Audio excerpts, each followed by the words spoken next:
The icy wind whistled through the bare larch branches, piercing even the thick sheepskin coat. April in the Siberian taiga was still winter, stubborn and unwilling to give up its hold. The snow lay in a dense, heavy blanket, with only a few dark patches of thaw near the edge of the river, covered with a fragile crust of morning ice. Ivan walked along the bank, routinely checking the traps he had set for fur-bearing animals. The air was clean and transparent, and the silence was such that he could hear the ice creaking under its own weight somewhere in the middle of the river. He had nearly finished his rounds, only one last trap remained, hidden near an old snag. That's when a strange sound struck his ears, not a growl or a howl, but a hoarse, gurgling roar, full of despair and pain. Ivan froze, his hand instinctively resting on the handle of his hunting knife at his belt, his heart pounding faster. The sound came again, closer and more clearly. Cautiously, trying not to make a sound, he moved toward the noise, his old but reliable rifle at the ready. What he saw through the thick willow thickets made him freeze in place. A young brown bear, no more than 2 years old, was frozen chest-deep in icy water near the bank. Apparently, he had tried to cross the river over thin ice, fallen through, and was now trapped in a deadly snare. The ice around him was stained with brown patches of blood, sharp edges had cut the bear's paws. The thick, once glossy fur was now clumped into icicles and covered with a frozen crust. His head drooped helplessly, puffs of steam escaping from his mouth along with ragged, hoarse breathing. Around him, silent witnesses to his desperate struggle, broken shrub branches on the bank, churned up snow, and more bloody traces. The bear barely moved now, only occasionally twitching convulsively as he tried to free himself, but his strength was clearly fading. His small, nearly black bead-like eyes were half closed, there was no rage in them, only deadly fatigue and hopelessness. Ivan, an experienced hunter who had seen many things in the taiga, felt a chill run down his spine. The animal was doomed. A few more hours and the icy water would finish him. Before we continue, let us know which city you're from, we're always curious where our viewers watch from. And don't forget to subscribe to the channel and leave a like. It gives us the motivation to create more new and interesting videos. Now, back to the story. Ivan stood motionless, weighing the situation.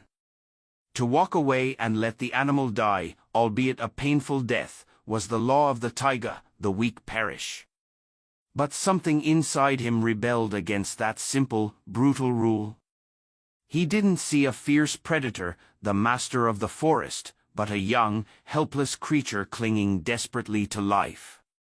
How long he stood there staring at the fading bear, he didn't know. His thoughts were in disarray. Help him, but how? Getting close would be madness. Even a weakened, injured bear could break a human's spine with a single paw swipe.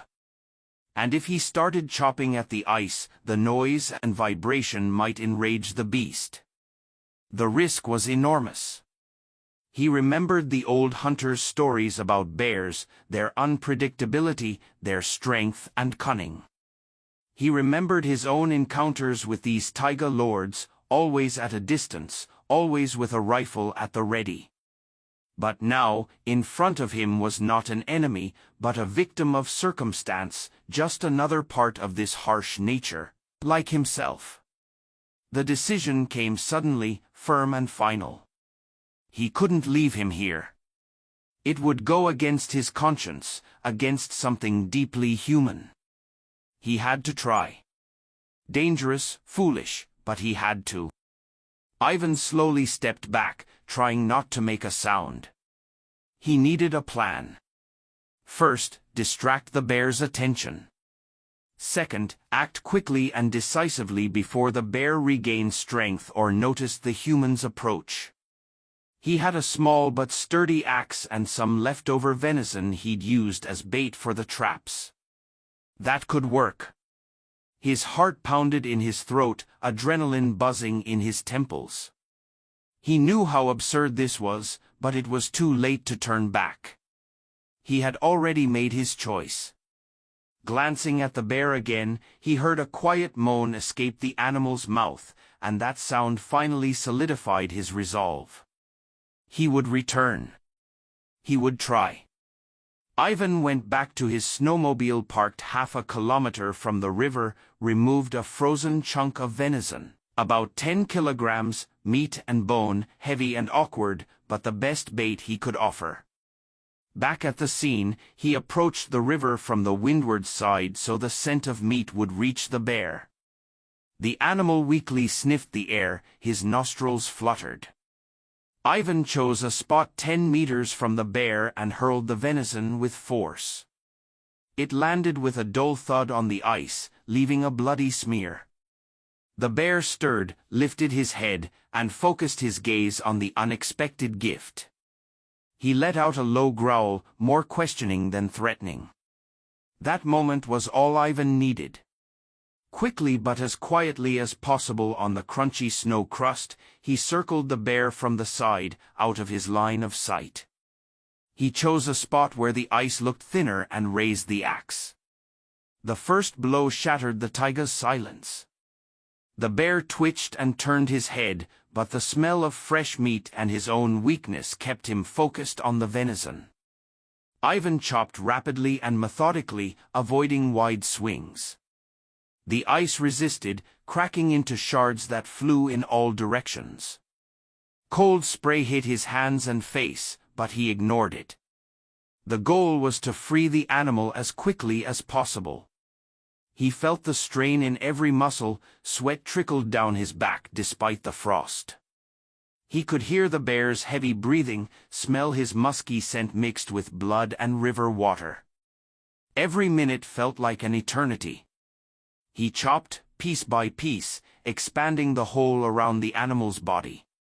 The ice was thick, at least 20 centimeters.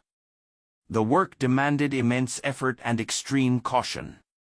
After 20 minutes of grueling labor, his arms ached with fatigue, his breath was ragged. Finally, he broke off the last large chunk of ice trapping the bear. The water around the animal rippled. The bear made a feeble attempt to climb onto the ice, but his frostbitten, bleeding front paws gave no support. He sank again into the water up to his neck, with only his head remaining above the surface. Ivan stepped back a few paces, catching his breath, the axe heavy in his hand. He expected the freed bear to scramble for shore and disappear into the woods, or worse, attack him. But the bear didn't move. He lay in the freezing water, breathing heavily, and looked at Ivan with dull, nearly lifeless eyes. There was no aggression, no fear, only endless exhaustion. It was clear he wouldn't get out on his own. Leaving him here now would only delay the inevitable. He'd freeze or drown from weakness. Ivan faced another choice. The job was only half done. Now he had to pull the heavy body out of the water, and then figure out what to do next. He couldn't abandon him now. That would be a betrayal of himself, and of the impulse that had made him risk everything. He approached cautiously. The bear didn't move, only let out a low growl when Ivan was right beside him. "Easy, easy, buddy," Ivan muttered, not even sure why he was speaking aloud. "We're going to get you out." He estimated the bear's weight, no less than 70 kilograms. Hauling him onto the slippery ice alone would not be easy. He needed a way to do it without hurting himself or the bear. Looking around for a thick branch or log to use as a lever, he found nothing. He'd have to manage differently. Returning to the snowmobile, he retrieved a piece of strong canvas and a rope, always part of his gear. That might help. He spread the canvas on the ice right at the water's edge beside the bear. Then, summoning his courage, he approached the animal. The bear still lay motionless in the water, shivering occasionally from the cold. Ivan carefully slipped the rope under the bear's front paws, trying not to touch the wounds. The bear growled faintly but didn't resist. Making a loop, Ivan began to pull slowly. The heavy, limp body reluctantly shifted forward. It was hard, his feet slipped on the ice, his muscles burned. Step by step, centimeter by centimeter, he dragged the bear out of the freezing water and onto the canvas. At last, the animal lay fully on the ice, wet, trembling, completely exhausted. He curled up and whimpered softly. Ivan quickly inspected the wounds, deep cuts on the paws, still bleeding. The fur around them was matted with blood and ice. He had to treat them quickly and warm the animal. The decision came instantly: bring him to the cabin. It was warm there was a first aid kit, and a chance to care for him. Another insane decision in a day full of them, but he saw no other way. Carefully, he wrapped the bear in the canvas like a cocoon, leaving only the snout exposed so he could breathe. Then, with great effort, he hoisted the heavy bundle onto the snowmobile's cargo rack and tied it tightly with ropes. The journey would be long, about 10 kilometers to his winter cabin. The snowmobile roared to life, and Ivan he set off on his journey, constantly looking back at his unusual cargo. The bear lay motionless, only occasionally trembling. Ahead lay uncertainty, but Ivan felt he was doing the right thing. He was bringing a rescued life home, breaking all the laws of the taiga and common sense. The journey to the cabin felt like an eternity. The snowmobile roared as it sliced through the dense crust, leaving a deep trail behind. Ivan drove carefully, avoiding sharp turns and bumps so as not to disturb his unusual passenger. The bear lay quietly on the luggage rack, wrapped in a tarp, his labored breathing audible only now and then. At last, the familiar roof of the cabin appeared ahead, buried in snow up to the windows. No smoke came from the chimney. Ivan had left early in the morning. He pulled up to the shed, which stood a little apart from the cabin, and turned off the engine. Silence fell, broken only by his own heavy breathing and the bear's weak wheezing. Unloading the bear was even harder than getting him in. He was heavy and unwieldy. Ivan, straining with effort, managed to drag the tarpaulin bundle onto the snow by the shed door. The shed was small but spacious enough to house the bear. Inside, it smelled of hay and old wood. Ivan quickly cleared a corner, piled in dry hay to make a makeshift bedding, and carefully unwrapped the tarp. The bear lay on his side, eyes closed, shaking with powerful, exhausting tremors. Ivan rushed into the cabin and brought back his hunting first aid kit, an old, battered pouch packed with essentials, bandages, iodine, peroxide, ointments, and even some antibiotic vials left from when he had injured his leg. He poured warm water from a bowl and began carefully washing the bear's wounds. The bear flinched when the water touched his torn skin but showed no aggression. Ivan worked with utmost care, cleaning the cuts, removing ice and dirt, then applying antiseptic ointment generously and bandaging the paws with clean gauze. The bear remained still the entire time, occasionally opening his eyes and looking at Ivan with an unreadable expression: fear, surprise, or maybe just apathy. After finishing the bandages, Ivan covered the bear with more hay and an old fur coat to keep him warm. He placed a bowl of clean water nearby and stepped out, shutting the shed door tightly behind him. The first night of their unusual coexistence began. The first week of rehabilitation was the hardest. Ivan barely slept, constantly listening for sounds from the shed. The bear was very weak at first, barely moving and sleeping a lot. Ivan changed his dressings twice a day and treated his wounds. The process was stressful for both of them. Ivan worked slowly, making no sudden moves, speaking softly to the animal like one would soothe a frightened child. He had mentally named the bear Kosolap, pigeon-toed, because of the way he dragged his injured paw. At first, Kosolap would tense up and growl quietly when Ivan entered, but gradually he began to get used to him. He saw that the man wasn't causing pain but bringing relief. The biggest challenge was food. The bear needed high-calorie nutrition to regain his strength. Ivan began fishing in a nearby unfrozen stream, grayling, lennik, anything he could catch. Every day, he brought Kosolap at least 5 kilograms of fresh fish. At first, the bear ate reluctantly, but soon his appetite returned. He devoured the food eagerly, finishing his daily ration quickly. Ivan watched through a crack in the shed door. It was strange and a little eerie to see a wild animal so close, depending entirely on him. He knew it was a temporary arrangement. Once the bear was strong enough, he'd have to return him to the taiga. But for now, he was his patient, his responsibility. Gradually, Kosolap began recognizing Ivan. When he approached the shed, the bear no longer growled threateningly but only grumbled softly as if in greeting. He allowed the bandages to be changed almost without resistance, only occasionally snorting in protest when ointment touched a particularly sore spot. Ivan noticed that one of the front paws was healing slower than the others. The damage was probably deeper. There would likely be a scar, and the bear would limp slightly.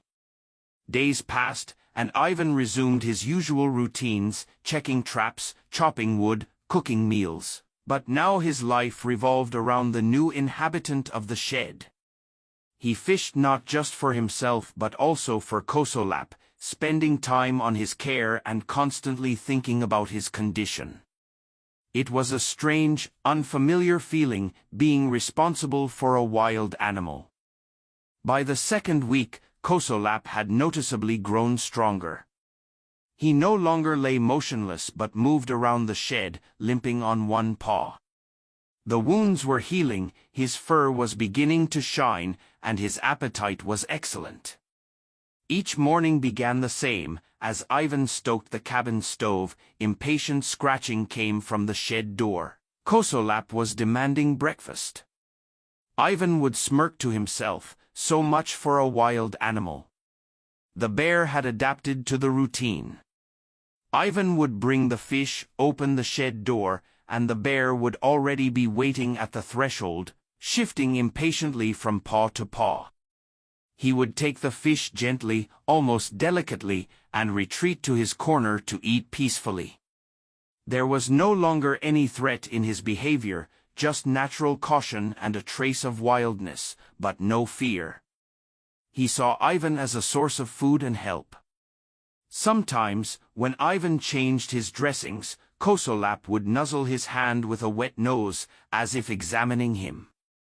Ivan would freeze, afraid to scare off this fragile trust. He knew it was dangerous to forget who stood before him, but something in this young beast stirred sympathy and compassion. He saw not just a predator but a living creature with character, fears, and perhaps even the capacity for gratitude. He began noticing details, how Kosolap liked to scratch his back against the log wall, how he snorted amusingly when annoyed, how attentively he followed Ivan's every move with those intelligent black eyes. A strange bond had formed between them, based on silent understanding and mutual respect. Ivan never tried to tame the bear, and Kosolap never showed aggression. They were unwilling roommates, bound by one event, the rescue on the icy river. By the end of the third week, Kosolap had nearly fully recovered. His fur gleamed, muscles filled out, and he moved confidently, though he still limped slightly. The scar was a lingering reminder. The shed was now too small for him. He paced from corner to corner, sometimes standing on his hind legs to scratch at the wall, as if trying to escape. Instincts were taking over. Ivan understood it was time. Keeping a wild animal any longer was not just dangerous. Kosolap was getting stronger and could become unpredictable. It was also wrong. His place was in the taiga, not a cramped shed. It was time to say goodbye. The decision wasn't easy. Over these 3 weeks, Ivan had grown attached to his unusual ward. The morning scratching at the door, the feeding, the bandage changes, these had all become part of his routine.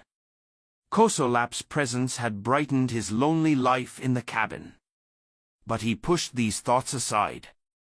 He hadn't saved the bear to tame him, he'd given him a chance to survive in his natural element. Ivan began preparing for the farewell. He needed to choose a release site far from human settlements but rich enough in food. He remembered a stream about 40 kilometers from his cabin, teeming with fish, an ideal place. He also needed to plan transport. Kosolap was no longer a helpless bundle but a strong young animal. Ivan would have to build something like a cage on his snowmobile sled. In the last few days, Ivan watched Kosolap with a special sadness. He knew this strange chapter of his life was about to end.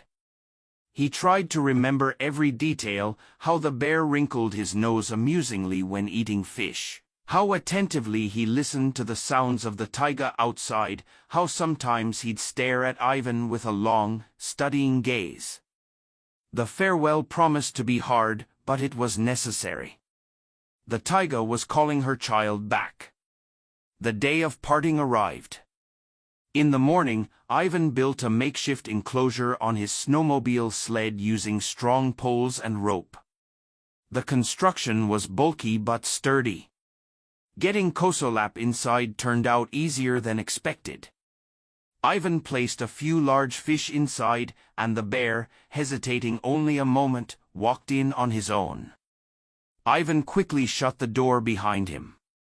Kosolap grew restless, pacing back and forth, grumbling softly but not panicking.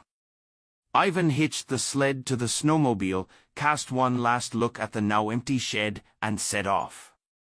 The road was long and rough. The snowmobile struggled to haul the heavy sled over the slushy spring snow. Ivan drove slowly, constantly checking on his passenger. Kosolap would lie down, then get up again, peering through the bars at the trees rushing past. There was confusion and mild anxiety in his eyes. After several hours, they reached the chosen spot. The stream babbled cheerfully among melting snowbanks. The water was clear and transparent. Fresh animal tracks dotted the shore. The place was remote, wild, just what was needed. Ivan turned off the snowmobile. To the sound of water and the chirping of waking birds, he approached the cage. The bear stood pressed against the bars, looking at him. There was no longer any anxiety in his eyes, rather curiosity and expectation. Ivan opened the door. The bear didn't rush out.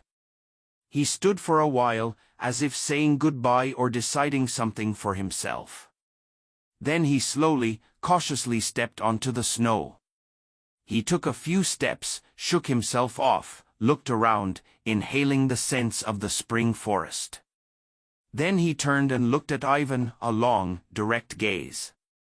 There was neither fear nor aggression in it, but something else, deep and indescribable. Ivan stood motionless, not taking his eyes off the bear. The bear stood for a few more seconds as if waiting for something, then turned and slowly walked toward the stream. His gait was almost steady now, only a slight limp on his right front paw reminded of recent misfortune. He approached the water, lowered his head, took a few sips, then raised his muzzle and looked at Ivan again. At that moment, the hunter felt he wasn't just looking at a wild animal, but at a sentient being, capable of feeling and remembering. Ivan slowly, trying not to scare off the moment, started the snowmobile. The engine roared, breaking the silence. The bear flinched, but didn't run. He remained standing by the stream, watching the snowmobile disappear. Ivan didn't look back, though his heart ached with a strange mix of sadness and relief. He had done what he was. That image remained in his memory for a long time. Returning to the cabin, Ivan felt empty. The silence was deafening after so many weeks of unusual companionship. The barn stood as a silent reproach. He cleared out the remaining hay and washed the floor, trying to erase the traces of the bear's stay, but memory could not be erased. He was once again alone with the taiga, with his familiar life as a solitary hunter. But something had subtly changed. The forest no longer seemed so hostile. Somewhere among the pines and firs roamed a beast that owed him its life. The thought warmed his soul.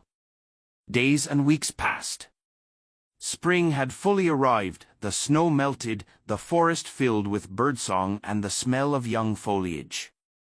Ivan continued his usual life but often thought of the bear, wondering how he was, whether he had survived, found a place in this vast world.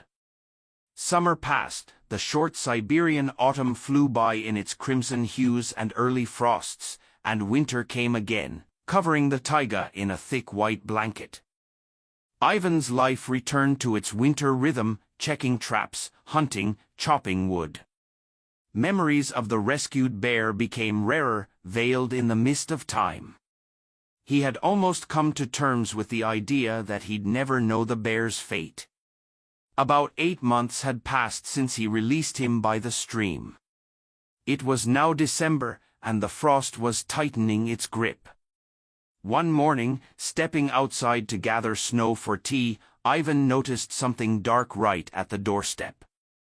Coming closer, he froze in surprise. On the trampled snow lay a large, still unfrozen fish, a burbot, weighing about 3 kilograms. There were no human footprints nearby, nor any signs of small predators that could have dragged it there. Only the snow was dotted with large tracks, bear tracks. Ivan went cold. Bears should be hibernating in winter. Wandering bears are dangerous, hungry, and have lost their fear of humans. He grabbed the rifle standing by the door and carefully looked around. It was quiet and empty. No one. He looked at the tracks again. They were clear and fresh. Then his gaze caught on one detail. One of the front paw prints was slightly blurred, less defined than the others, as if the animal had leaned on it differently. Ivan's heart skipped. He remembered the scar on the bear's paw, the slight limp. Could it be him? Had he come here, 40 kilometers? But why? And why leave a fish? Thoughts swirled in his mind, with no answer. He cautiously picked up the fish. It was fresh, freshly caught. A gift. Gratitude? Ivan smirked at his thoughts. A grateful bear, it sounded like a fairy tale. Most likely, it was just a coincidence. Maybe a wandering bear passed by and dropped the catch in fright. But the track, the distinctive track, kept bothering him. He took the fish into the cabin, but the feeling of unexplained wonder and a strange kind of joy stayed with him all day. Over the next few days, Ivan remained alert. He stepped out with his rifle, surveyed the area, listened to every rustle. But there was no sign of the bear.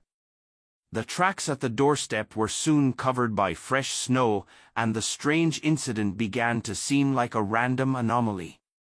However, a week later, it happened again. Early in the morning, still dark, Ivan found another fish at the doorstep, this time a pair of large graylings. Again, the same tracks, with the same unique blur on the right front paw. Now there was no doubt, it was the bear. He wasn't sleeping. He was somewhere nearby. And he was bringing Ivan fish. Ivan stood in the frost, staring at the fish and the tracks in the snow, unsure what he felt: surprise, joy, anxiety. It all mixed together. Why wasn't the bear hibernating? Maybe the injury had kept him from gaining enough fat. Or he hadn't found a suitable den. And why did he come specifically to Ivan's cabin? Did he really remember? Was he really grateful? It seemed unbelievable, but the facts were stubborn. A wild bear, whom Ivan had saved almost a year ago, now regularly came to his house and left food. Ivan decided not to drive the unseen guest away. He didn't try to track him or catch a glimpse. He understood that the bear approached only when sure the man wasn't nearby or was asleep. Any attempt at contact could scare him and destroy this fragile, inexplicable connection. So he simply accepted these strange gifts. Sometimes it was fish, sometimes a hare or a capercaillie. He never knew when the next gift would come, but every morning as he stepped outside, he instinctively glanced at the doorstep. That's how the first winter of their new, silent companionship passed. The second winter after the bear's return arrived, and Ivan had grown used to his invisible neighbor. The strange gifts at the doorstep became part of his winter routine. As soon as the snow settled and the frost bit, familiar tracks would appear in the snow alongside fresh catch. Sometimes fish, sometimes small game. Ivan no longer wondered. He accepted it as a matter of course, like a secret pact between him and the rescued creature. He never saw the bear again after that day by the stream. The bear was cautious, only approaching under cover of night or twilight, leaving his offering and vanishing silently into the taiga. Ivan respected that caution and didn't try to cross the invisible boundary. Sometimes, sitting by the window with a mug of hot tea, staring at the snowy forest, he would think of the bear, how he was, why he wasn't sleeping, whether he had enough to eat to survive and still share. These thoughts stirred a mix of worry and a deep, quiet joy at this incredible connection. His life as a solitary hunter had taken on new meaning. He was not truly alone in the vast wilderness. He had a silent, grateful neighbor, even if it was a wild bear. He began noticing other signs of the bear's presence. Sometimes, while walking through his hunting grounds, he'd come across tracks off the usual paths, scat, or characteristic claw marks on trees. The animal clearly stayed nearby, within several kilometers of the cabin. But he never came too close, never created dangerous situations. It was as if he guarded the territory around the cabin. Whether it was the imagination of a lonely man or reality, Ivan didn't know, but he wanted to believe the latter. He wanted to believe that his act that day by the icy river had started a chain of events that led to this silent, wordless, yet strong and true friendship. The third winter was no different from the previous two. With the first hard frosts, fish and small game once again appeared at the doorstep. The familiar tracks with the scarred right paw led from the forest to the house and back. The bear was here. He remembered. He continued his strange mission. Ivan now took it for granted. He no longer asked why. He simply lived, knowing that somewhere nearby roamed his bear friend, who had somehow decided to watch over him. Sometimes, Ivan would leave something for the bear at the doorstep, a piece of dried meat or a bit of honey from the small apiary he maintained in summer. In the morning, the treat would be gone, and a new bear gift would appear nearby. It was their silent exchange, their way of communicating. He still never once saw the bear, and maybe that was for the best. The mystery remained, and the distance necessary for human-wild coexistence was preserved. But the knowledge that he was out there, somewhere, warmed Ivan's soul through the long winter evenings. The story of the rescued bear and his gratitude became something sacred to Ivan. He never told anyone about it. The few hunters who occasionally stopped by wouldn't have believed him. More likely, they would have laughed or called him crazy. But Ivan didn't need anyone's recognition. It was enough for him to know that beyond the walls of his warm cabin in the cold winter taiga, there was a creature that remembered kindness. He often recalled that April day, the icy river, the desperate roar. That day, he had made a choice guided by the heart, not reason. And now, 3 winters later, he saw the results of that choice, not just in the form of fish at his doorstep, but in the sense of harmony with this harsh yet beautiful world. The icy wind still whistled through the trees, the snow still blanketed the earth thickly, but the taiga no longer felt so lonely to Ivan. He had a friend, a silent, invisible, bear friend.